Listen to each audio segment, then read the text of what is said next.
The clock is ticking and time's up. In 6 years, 7 months, 2 days, and 18 hours, that's the time left by which we have exhausted the global CO2 budget if we want to still keep global warming at 1.5 degrees.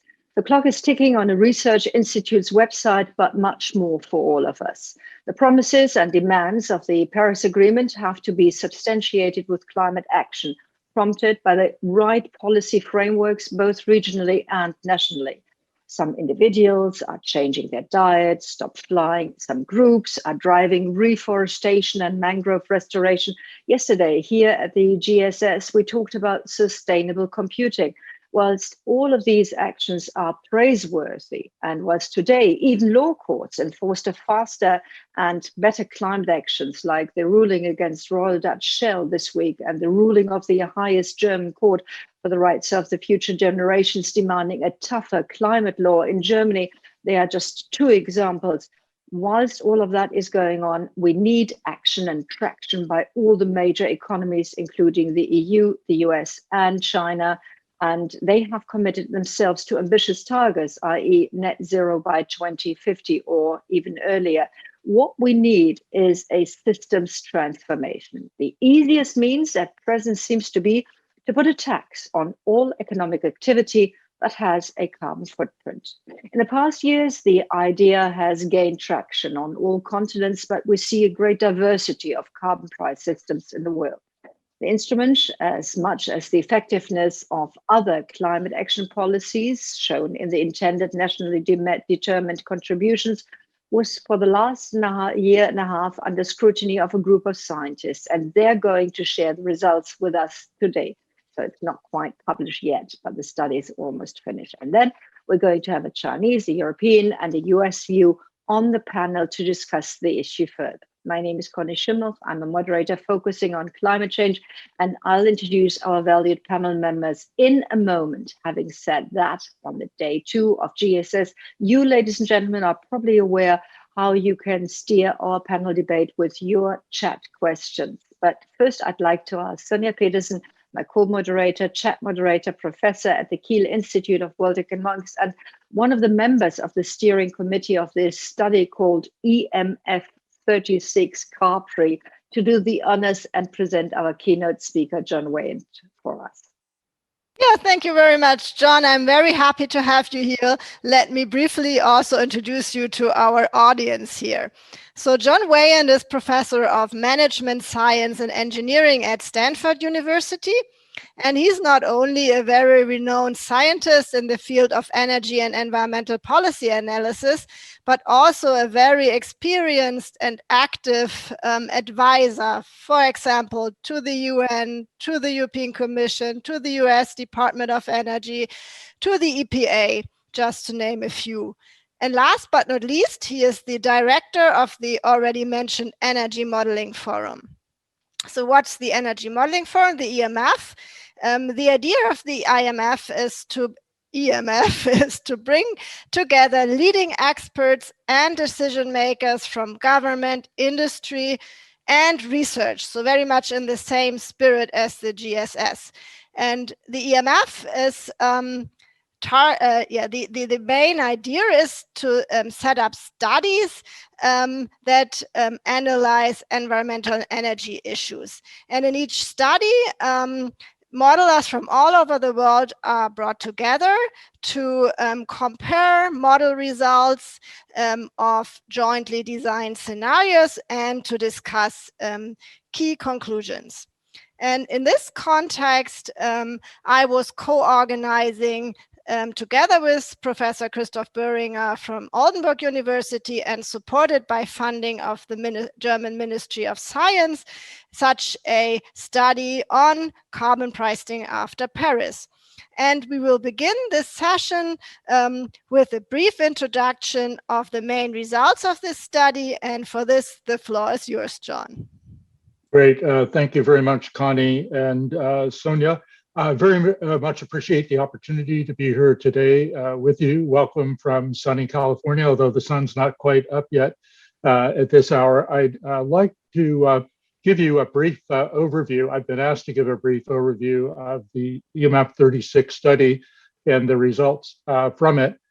Before I do that, though, I feel I should thank each and every member of the steering committee who did an incredible job pulling together a study that I thought at the beginning might be overly ambitious, and actually did more than they promised to do in short order. And that would include Sonia and her colleague Malte Winkler from the Kiel Institute for the World Economy, the aforementioned Chris Boringer and Jan Snyder from the University of Oldenburg, and an old colleague, former student of ours, actually, Tom Rutherford from the University of Wisconsin. I had worked previously with Chris, Sonia, and Tom on a couple of previous EMF rounds, and I very much appreciate Chris and Sonia reaching out to me at the beginning of this study and essentially running point on the steering committee.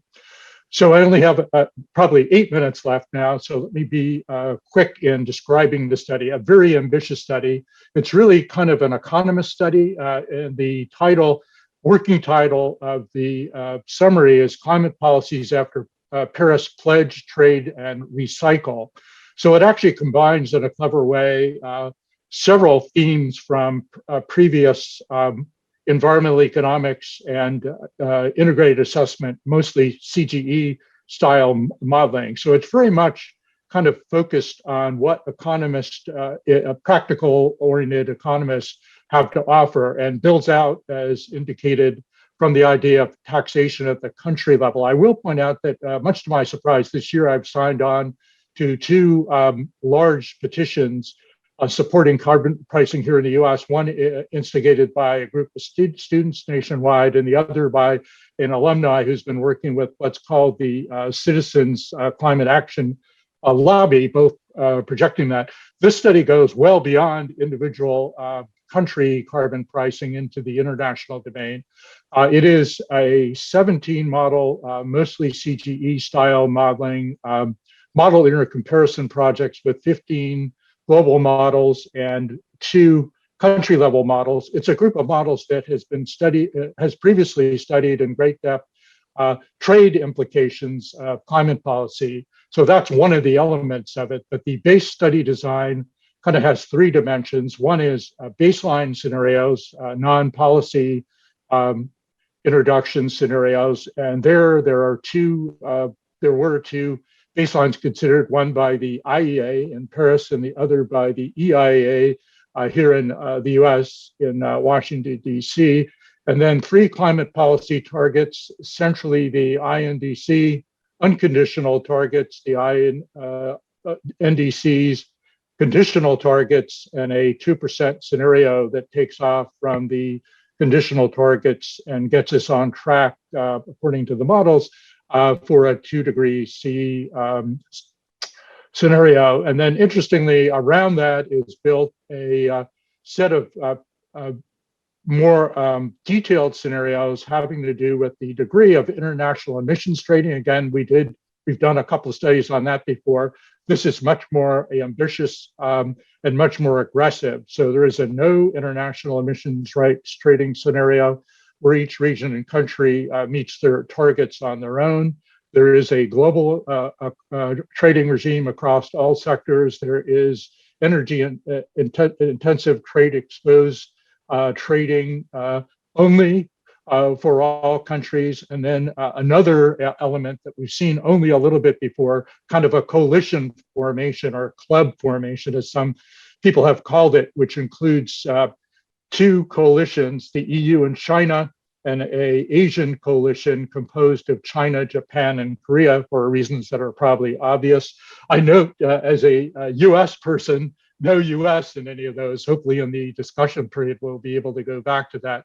On top of that, which were all the models were asked to run, there were a couple of clusters that some of the individual models or groups of models ran that had to do with more depth in exploring the where flexibility, meaning who's in the trading regime and who's not in, which sectors are in, which sectors are out. Are there border carbon tax adjustments by the participants designed to present so-called leakage to non-participants? And a second cluster that focused, interestingly, and sign of the times, I think, on distributional effects domestically, arguing that domestic political considerations often strongly influence, if not dominate, what the individual countries are able to commit with. A lot of that is built around at the most important level here about a scheme in which the revenues from carbon taxation, be it a straight tax or some kind of permit auction scheme, perhaps, would be redistributed in lump sum fashion. The idea there is that would basically take any elements of the plan that seemed regressive and make it more progressive, namely more favorable to low income groups. So as we've seen before, and maybe a more robust conclusion now, if you were to implement even the non-trading scenario using market instruments, carbon taxation, the price tag or economic cost for the globe would be expected to be about 1% of any of the common economic metrics. We've seen this number even back to the Stern Review 10 or 15 years ago. Several of us wrote at that point that was a true thing, but there were outliers at that point. I think with the reduction in renewables costs, pleasingly, we've seen the last 5 to 10 years, 1% is a fairly robust number for that scenario if you do something close to a market solution.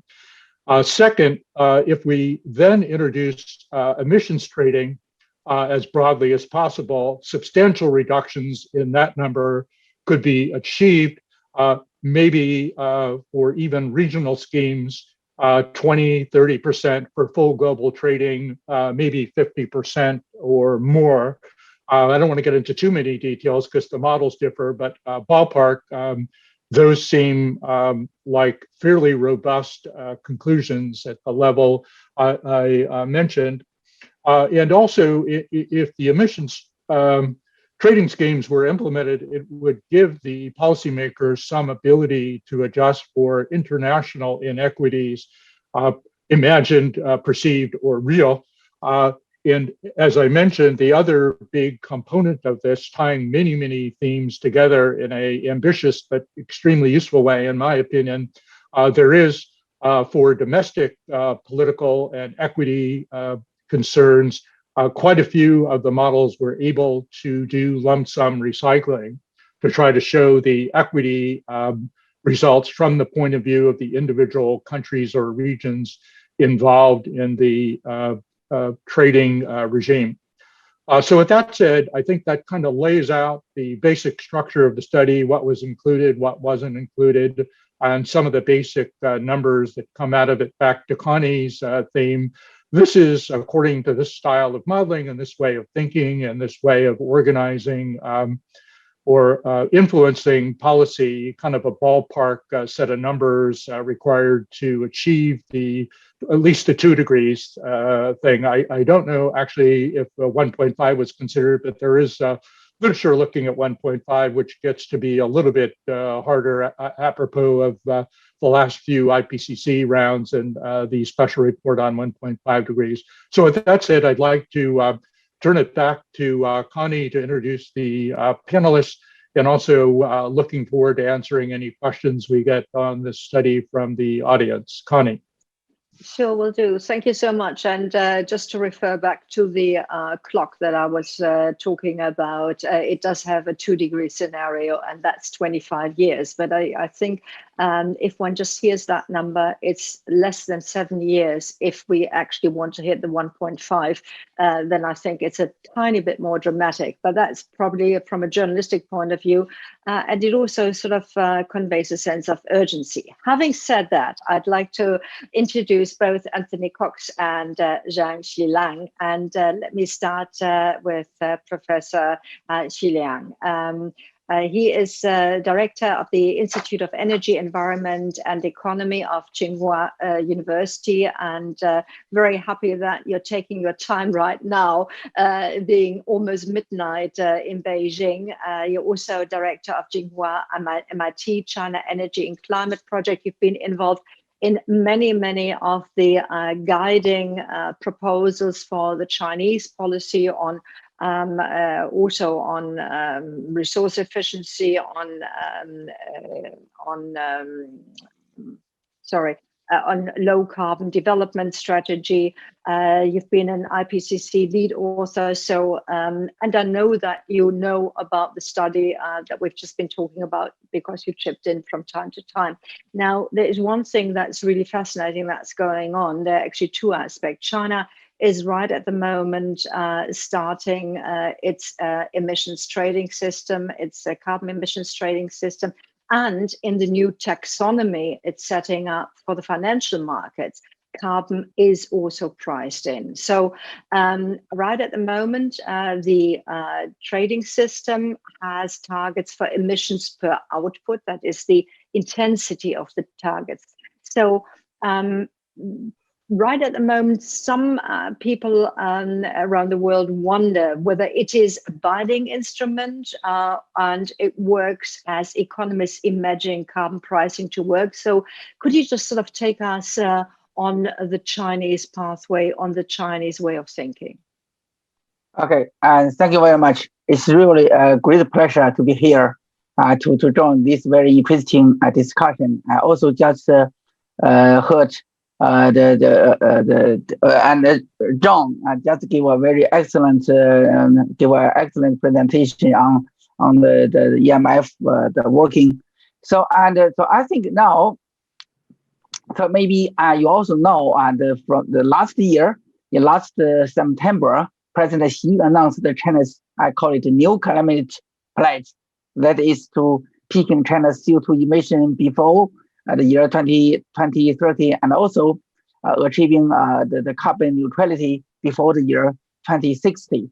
And following this new announcement, I think the construction of the national emission trading system has already been accelerated. So the China's national emission trading program start with 7 pilots, so in two provinces and 5 cities actually. So in the year approximately year 2013.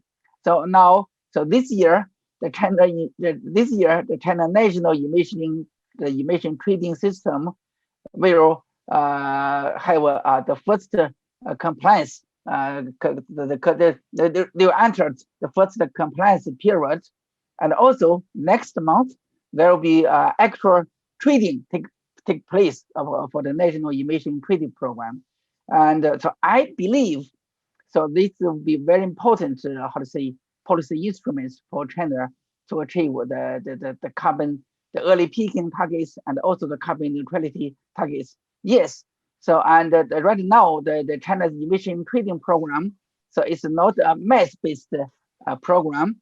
So it's a rate-based. It's a rate-based program. Actually, it's tradable performance standards. So but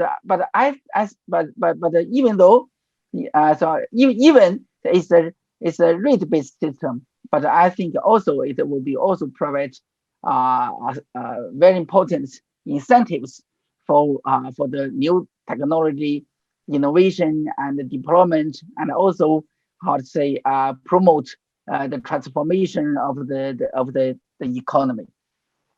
And because I just mentioned there are some pilot program already so implemented in China. I think largely the most of the program, the emission trading program, is also rate-based. So according to my observation, some pilot program works very well. For example, the Beijing program. So now the carbon price, so on average is about 40 to 50 yuan per ton. But by the end of the last year, so the carbon price increased to almost 100 yuan per ton. So I think it's really awesome. It's very makes sense, and I think it works. Yeah. Wonderful. Thank you very much for kicking us off on the Chinese position right at the moment. And with that, I'd like to bring Anthony Cox. He's actually on our time zone, certainly from Paris, because that's where the OECD is. I assume you're in Paris anyway. You're actually the Deputy Director, Environment Directorate in this very big organization. And you've covered everything from water, climate, fisheries, political economy, green finance, fossil fuel subsidies. I mean, there's probably nothing in the whole area that you personally haven't covered ever since you've been working with and for the OECD. Now, you just published a couple of weeks ago a report called Effective Carbon Rates 2021, and they are measuring the pricing of CO2 emissions from energy use in 44 OECD and in all of the G20 countries. So you're actually covering 80% of the world's emissions. What's the take of that report, and would you say that we are moving in the right direction? Well, thanks a lot, Connie, and thanks for the invitation to join this panel. And congratulations to John and Sonia and the team for their EMF 36 study. I'm looking forward to delving into the details of the report. Connie, you mentioned our work on effective carbon rates. That does indicate some progress towards more effective pricing of carbon emissions. Our effective carbon rate combines, well, it's the sum of the tradable emission prices plus carbon taxes plus fuel excise taxes. So it gives you a nice holistic picture of what effective rate countries are pricing carbon at. And for the latest year that data is available for, which is 2018, it showed that those 44 countries you mentioned, the OECD plus the G20 countries, priced some 19% of all their emissions at or above a benchmark price of 60 euros per tonne of CO2, which is a mid kind of benchmark price for the social cost of carbon. If you take a lower benchmark price of 30 euros a tonne, the percentage of emissions that are taxed rises to 20 to 24%. Now, since 2018, of course, we've seen considerable progress. The EU ETS price is well above $50 per tonne. The Chinese ETS has come online this year, as we've just heard. So there is progress. I would expect that these numbers would be a little bit more improved. But there's still a long way to go. The data, when you dig down into it and start to look at the sectoral breakdowns and the breakdowns by fuel, shows there's a lot of variation across sectors.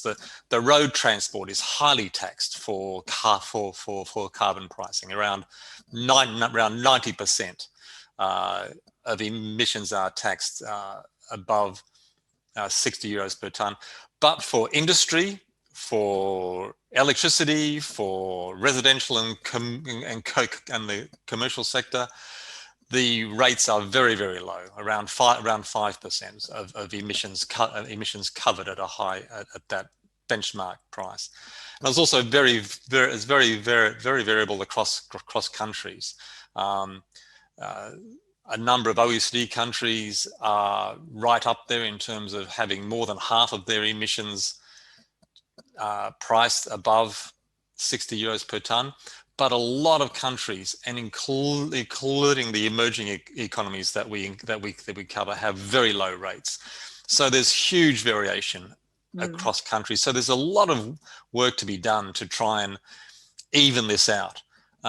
So I think the report card is best described as mixed so far. Which of course bears the question, is it desirable to have one system and not just so many as we have right at the moment, sort of almost a patent carpet that we're walking on, but at least we have started. So maybe that's a question to answer later and from all three. By the way, whilst you were talking, I saw Hefty nodding. from both John and from Zhang. Sonia, very quickly, do we have one question, or otherwise I'd like to bring, we have, please. Yes, I would like to bring one question from the audience to this panel, and it relates to the target setting in the EU for carbon pricing and emission reduction. So the question is that in this burden sharing, there's some discussion to set the targets just by GDP, so that richer countries have to reduce more than poorer countries. And another idea is to focus more on cost-effective targets. So emission reduction should be done where the cost is lowest. And so the question is, how can this be resolved? The question of burden sharing and effective reductions. Any answers from the panel to this? I could use a hand, and Anthony, just because of your position being in Paris and a tiny little bit closer to Brussels than the other two gentlemen, I'm going to start with you. Well, I may be based in Paris, but I'm actually Australian by nationality. So I'm. We're going to take you on board. Don't worry. Indeed, fair enough. Fair enough. I think the question of the design of the EU target setting and burden sharing system is a really challenging one, and it gets down to the political acceptability of the solutions that might be proposed. And this is where modeling efforts like the one that the EMF 36 project are really helpful. They provide a solid evidence base for the different combinations of policy settings that might be employed. That said, I think the political dimension of this, different resource endowments and different economic structures within the EU is one that's going to have to be well tied up with this whole notion of just transition, with issues around the distributional impacts of different burden sharing arrangements, and with the internal taxation measures that might be used. For example, use of the revenues of the ETS. How are they distributed amongst the different regions? And the EU is a complicated beast. There's no simple solution here, but I think there are some basic principles in there that seem to be coming to the fore that I think are really quite interesting. Which is probably one of the reasons why the negotiations of the new common agricultural policy were deferred yesterday. And it shows how much the issue of climate action is actually hitting all areas of life and of what we do economically. Not quite sure whether it should be John or Zhang next, but maybe John, I have the question or variation on the question.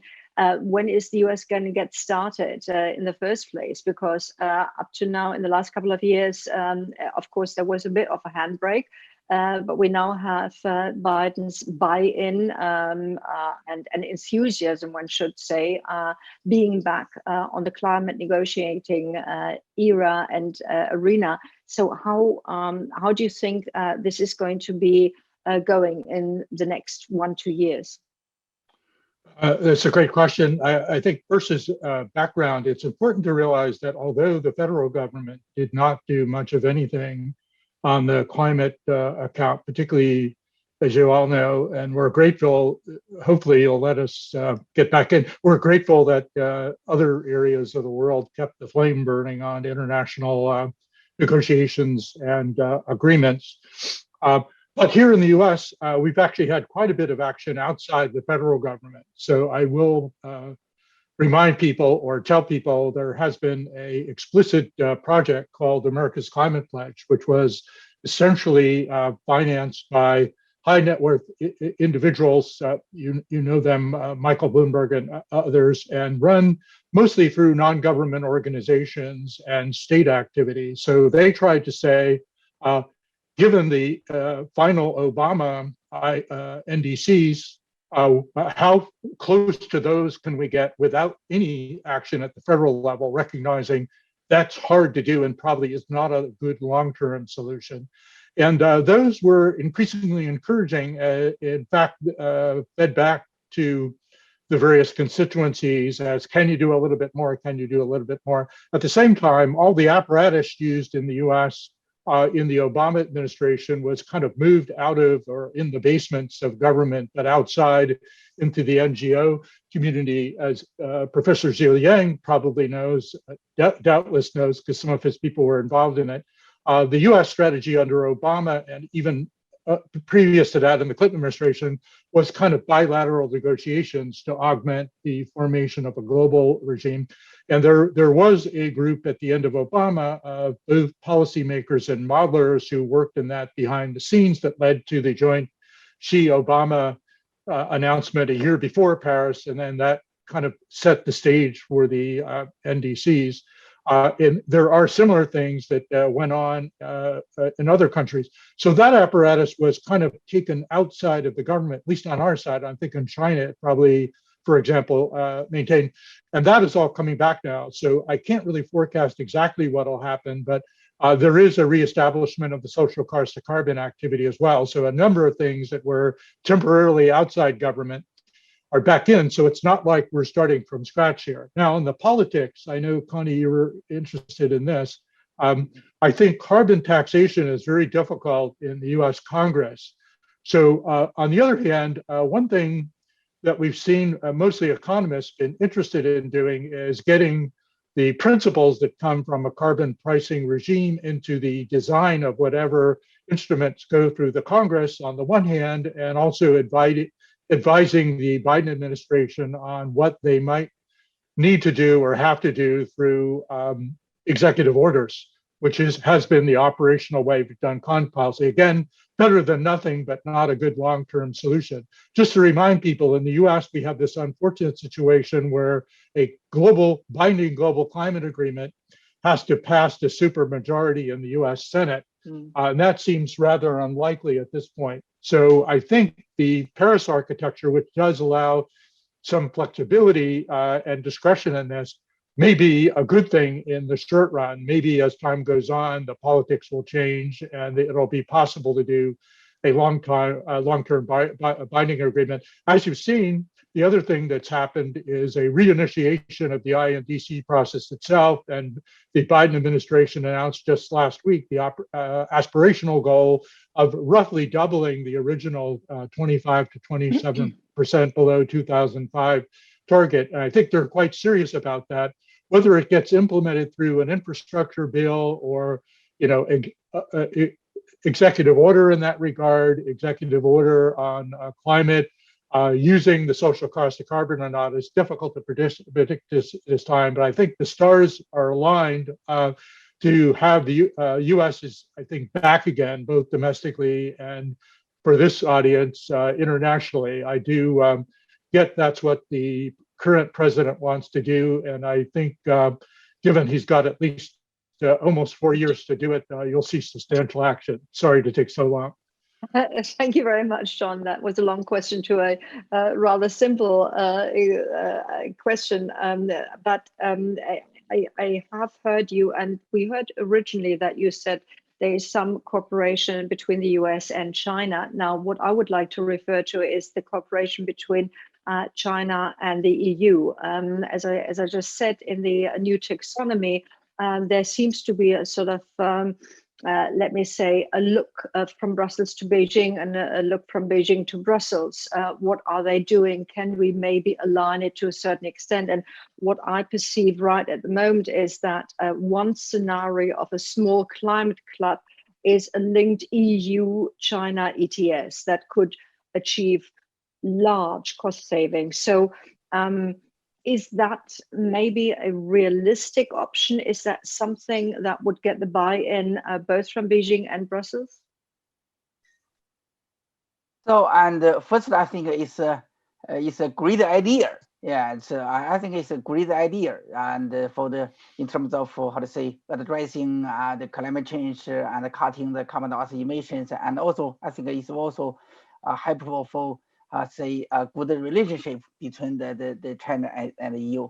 But in reality, so I think so, and I think maybe it takes some time. There's still a long way, because now China's national emission trading program, like the EU program, the construction will be constructed stage by stage. So, and from now to the year 2025, so it will be the first the phase.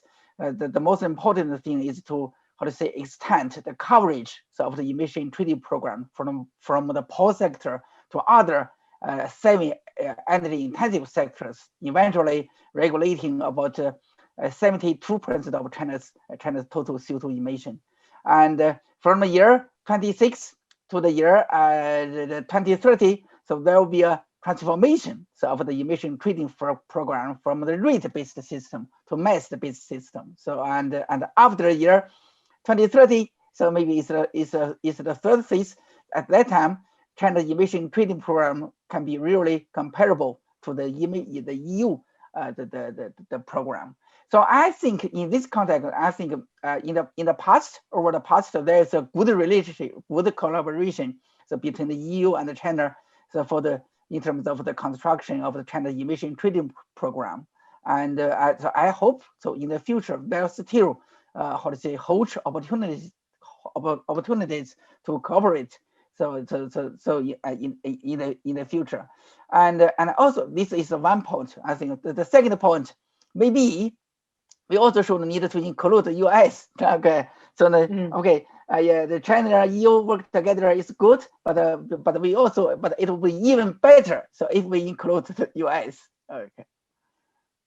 Thank you so much. Of course, we do need the modeling and we need studies like the ones from OECD, both as a backdrop for the right policy decisions. But of course, the right policy decisions need to have sort of a reverberation amongst the people. And when this conference does take place in Germany, and of course, one of the aspects is, of course, who is actually paying the price for carbon pricing. And of course, there are a couple of industries saying, not us. But then there's always the question of if we do it as a tax, if we do it in such a way that certain basic things like transport are getting more expensive as they need to do, then it is more the people that are in dire need of survival that will be more hit. So the social cost of carbon needs to be factored in order for the systems to be successful. And I'm looking at Anthony, was sort of the Australian in Paris, but I remember when I had another colleague of yours from the OECD sitting on a panel, and Macron had just introduced his measures of raising some prices, and you had the birth of the Gilets jaunes movement saying, we cannot pay for this. So what kind of mechanism will be successful in all countries that prices in the social aspect? And Anthony, of course, from your point of view, in all the 44 plus G20 countries. Well, thanks, Connie. And yes, I remember well the Gilets jaunes movement and the chaos that created. And I think that was very much the result of a policy that was introduced that really didn't take into account not just the income distributional impacts, but the regional distributional impacts. It has to be both, that's for sure. I mean, there are as we've been emphasizing all through this, it's all about the political acceptability of these carbon pricing, and the redistribution of the revenues from carbon pricing is key here. And the EMF study is, I'm sure John will jump in on this, has one solution for that, which is universally applied. That's lump sum redistribution to households. And that is certainly one of the options there, but it's going to depend a lot on the political acceptability within countries, and there'll be a different set of circumstances and resource endowments and social issues there. The other kind of way to enhance the political acceptability is to look at the role of recycling the revenues in terms of less directed, less targeted transfers to things like ploughing it back into to innovation measures for low carbon technologies. That's one thing that has been tried in a number of jurisdictions quite successfully, and it serves the dual purpose of driving innovation, but also ring fencing the revenues from these schemes. I believe the Swiss have done a good compensation method as well, like sort of, supporting those that would be hit most at the end of the year. But at the end of the year is always a long time if you have not too much money in your pocket. There are always ways, this is where behavioral economics comes into play. People much prefer a check right now than a tax refund at the end of the tax year. So there's ways in which you can do this. I know that right at the moment, Sonia does have a question. However, Sonia, can you just wait 1 second? In how far, Zhang, Professor Xilang, is that an issue that you have to deal with in your considerations? The social cost of carbon. Okay. The social cost of carbon, and actually, the social how to say, the increasing attention has been paid to the social cost of carbon. So there are also some discussion in China. What's the social cost of the carbon? How much it look like? So and but it also, so we in China, so I think it's also very important. So I like there is a trade-off. So when you introduce any public policy instrument, you need to have to address the trade-off between the efficiency and of the policy instruments, the equity of the policy instruments, and also the acceptability. For example, so in China, so China's national emission trading program is largely rate-based.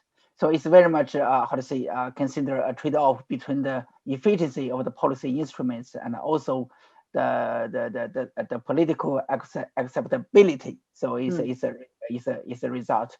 And of course, China is a large nation. The Western region is underdeveloped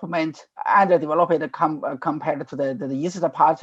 When we're talking about introduce any public policy, we also need to consider the distribution issues among the regions, and to make sure the situation of the relatively underdeveloped nation is not getting worse. So yeah, it is also very important issues in China's public policy debate.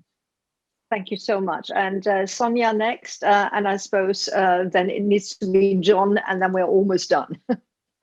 Yeah, thank you very much. We have only very little time, so maybe let's put it that way. What's all of the three? Your 30 seconds on how do you think we get to an effective climate club, or at least the major nations working together as a next step? Maybe starting with John, how do you see that the US is maybe also behind the scenes now, also trying for the next COP to find some international agreements? With the caveat, it needs to be 3 sentences of all of you. Okay, I think as the U.S. is now back in many international engagements and discussions with many groups of stakeholders. All I'll say in addition to that, following Anthony, is because the individual country, or even in the U.S., state circumstances, resources, political environment are so different, I think we do have to allow flexibility. Try to keep people to commitments, but give them great flexibility on how they choose to meet those commitments. Thank you. Wonderful. Jean, Professor Xilang.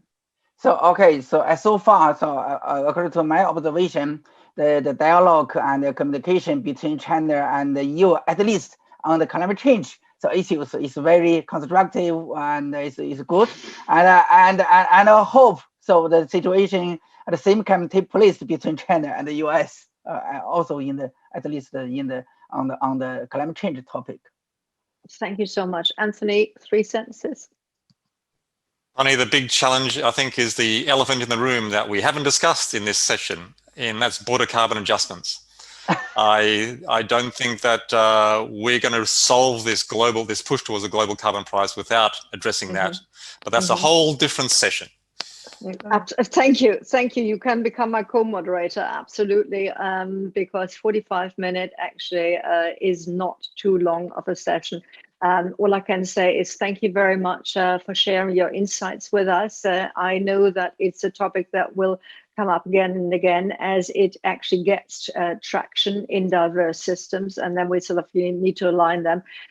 So I would assume that at the next GSS, we will be talking about something very similar again, because COVID-19 may come to an end. It will stay with us, but climate change is a threat that is being announced. And if we don't do anything, and if we don't use the means and methods, and also the measurements that you have put out on the table, then all of us will have a problem. Well, maybe not me, but the generation of our children. In this sense, keep up the good work. Thank you very much for having been part of the Global Solutions Summit 2021, and the conversation will go on, I'm sure. Thank you, Sonia. Thank you to all of you. Thank you very much. Thank Bye-bye. you.